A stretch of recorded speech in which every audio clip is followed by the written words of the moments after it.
Kakita na kamo duyong. Duyong is asimamal. Okay? Kung why pa kamo kabalo kundi nang halin ang duyong may legend dira. And it goes like this. This story can be found on the book The Myths by Damiana Eugenio. Okay, sa Negros Occidental ko no, may arad ako no balay lapit sa dagat. Tapos may arad ako no mag-asawa nga may isa nga bata.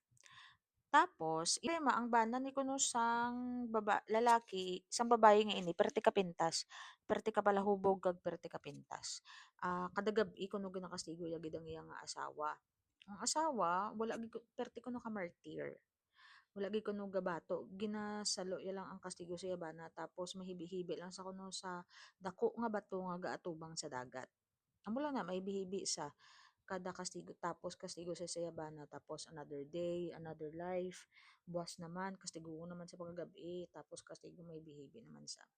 No, that is her life. One night, grabe ko nung kastigo sa iya sang iyabana nga dumapatay na gid sa nga grabe gid ang kastigo sa iya dumapatay na siya. So grabe gid kuno iya tiyabaw sa may bato gatubang sa dagat. Grabe gid iya hibi, grabe gid iya pangaybuli, grabe gid iya sanggitan, grabe gid iya hibi. Until ang hari kuno sang kadagatan naluoy sa iya. Nagsaka sa nagpakita sa iya kag naghambal nga na permi ka lang gahibi naluoy na ko sa imo. Upod ka na lang sa akon nga kaharian diri sa dagat, dalom sang dagat para mangin malipayon kamo sang imo nga bata.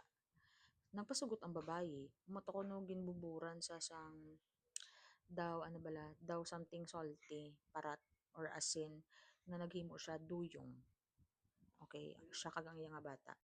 Long story short, ang babayi na ko nga permi ginang kastigo sang iya bana kag ang iya nga bata, they were the first duyongs.